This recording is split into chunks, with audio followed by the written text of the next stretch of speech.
U-468 was a German Type 7C submarine, which was a longer version of the Type 7B submarine.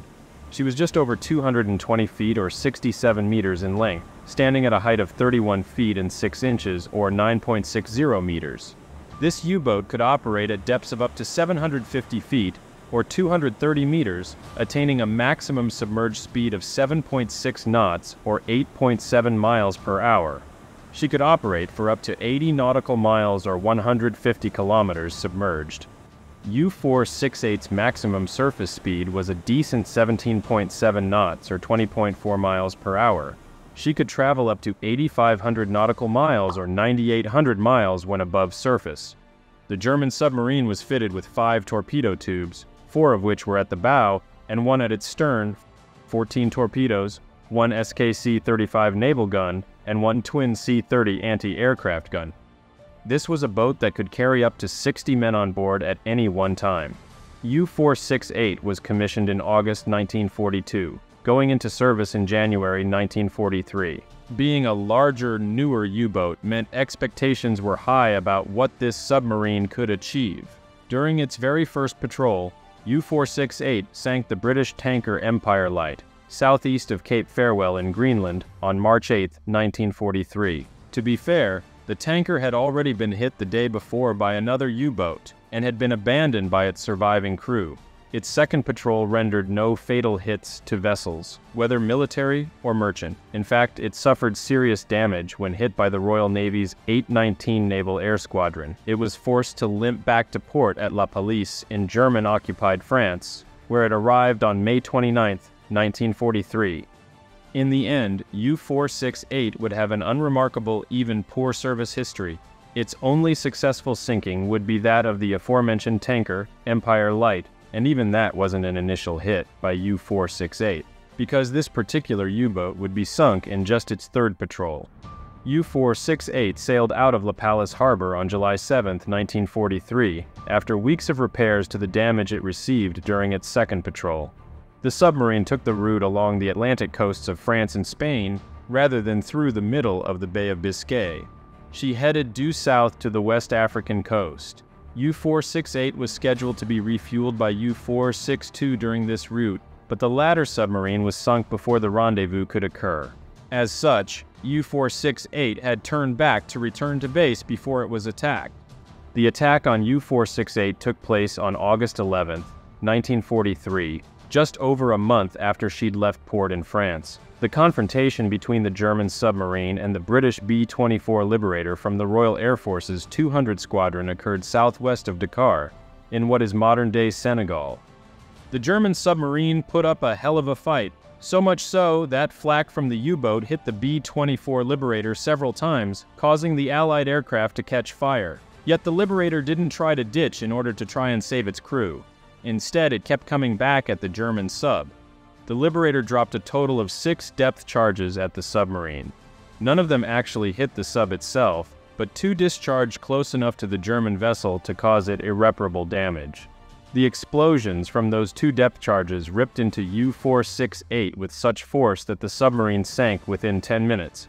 However, the B-24 Liberator, on fire and crippled from gunfire from the German submarine, smashed into the ocean.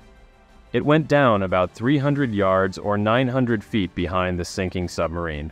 All 8 airmen on board the Allied aircraft were instantly killed. The surviving German submariners had been witness to all this. Soon, there was carnage among the German submariners. Half of them had died in the explosion and sinking. Some of those that remained were poisoned by leaking chlorine gas from the battery compartment, or drowned from exhaustion. And then there were those attacked and killed by marauding sharks and barracuda. The scenes in those waters of the Atlantic Ocean must have been horrific. Only the commander and 6 other men of the entire crew of U-468 managed to survive the ordeal. Almost miraculously, a rubber dinghy from the fallen Allied aircraft had bobbed its way in the waves to near where the survivors were. Remember, the B-24 had gone down just a few hundred feet from where the submarine had sunk, and so the 7 German men hauled themselves into the dinghy, dodging sharks and exhaustion just in time. A rescue party was sent out from England when the B-24 Liberator failed to return to base. And that was how the German survivors were picked up by the corvette HMS Clarkia on August 13, 1943. That was 2 days after U-468 had been sunk by the heroic endeavors of the Liberator. And by the way, those on board the British rescue vessel had initially thought that the survivors waving at them in the rubber dinghy were the Allied airmen. After all, the rubber dinghy was from the Allied aircraft, and the German sub was nowhere to be seen. The captain of the B-24 Liberator with the registration BZ-832 was Lloyd Trigg. Although an RAF plane, Trigg was a New Zealander and was born on May 5, 1914, at Houhora in Northland, in what is the northernmost region of New Zealand. Although he served in his high school's cadet force, Trigg did not set out to be a professional military man. Instead, he studied at Auckland University College and returned to the region where he was born and raised, taking up farming in Victoria Valley.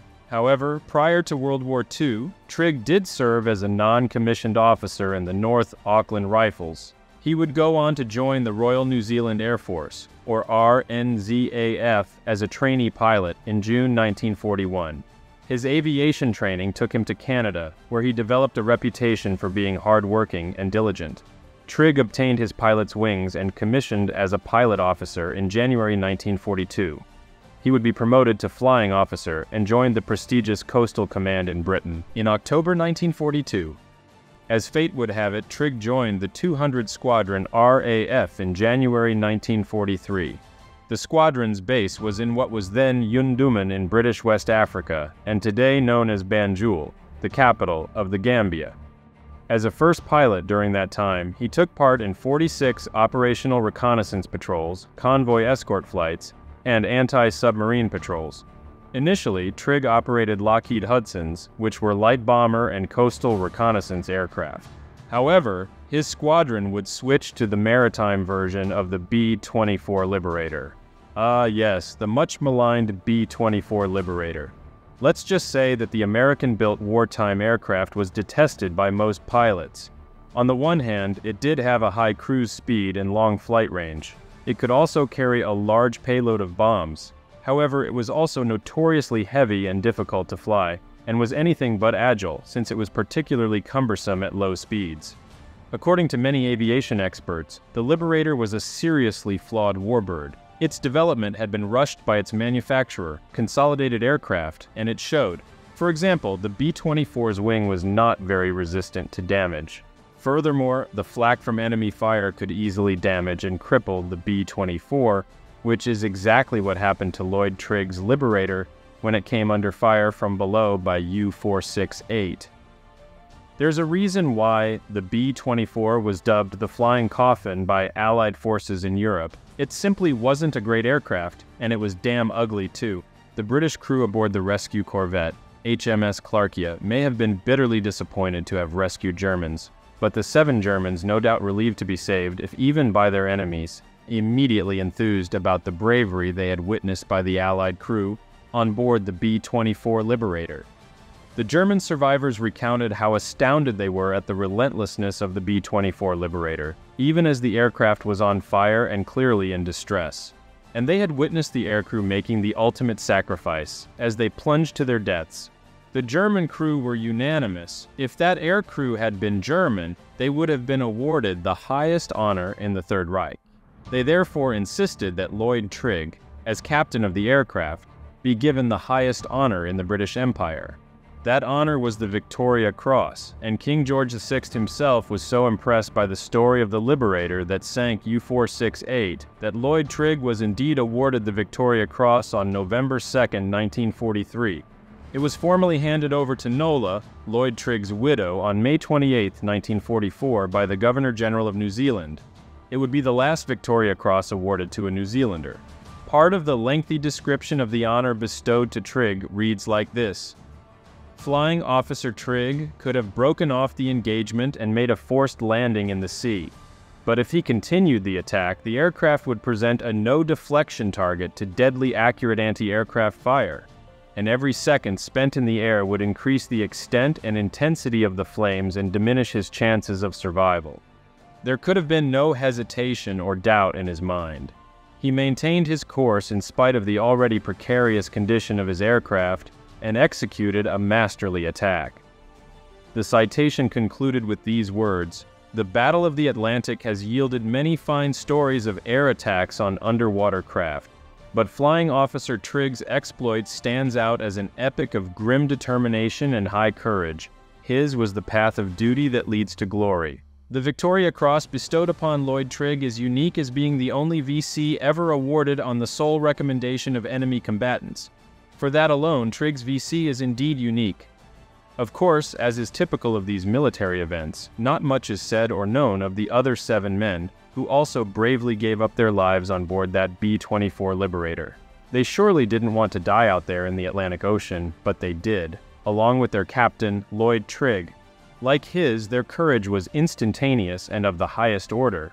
There is an interesting postscript to what went down that day in August 1943. 64 years later, in 2007, the commander of U-468, Clemens Chamong, was tracked down by Arthur Arculus, a researcher from New Zealand.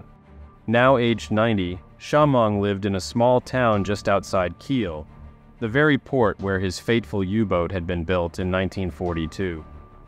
Although so old, Clemens Chamong still had vivid memories of what happened that day. In his own words, "We opened deadly fire from our 220mm cannons, and the first salvo at a distance of 2,000 meters set the plane on fire." Chamong continued by saying that despite clear damage to the aircraft's hull, Trigg and his crew continued their attack on U-468. According to Chamong, "He did not give up as we thought and hoped. His plane flew deeper and deeper, and when Trigg was almost over us, we saw his ash cans coming down on us and exploded and damaged the boat to death." Lloyd Trigg is today commemorated on the Malta Memorial in Valletta, the capital of Malta. The imposing column, which was inaugurated by Queen Elizabeth II in 1954, honors Trigg and 2,298 other Commonwealth aircrew who lost their lives during the Second World War and who have no known grave. Interestingly, Trigg's Victoria Cross was sold in London in May 1998 for £138,000. It was at the time the highest price ever fetched for a VC. The VC awarded to Trigg is now on display at the Imperial War Museum in London. There is no denying that as war brings out the worst in some, it also brings out the very best in others. Fear is always present, of course, but bravery can prevail at times, as it did with Lloyd Allan Trigg, the farmer from New Zealand. And when true courage does prevail, it always stands the passage of time.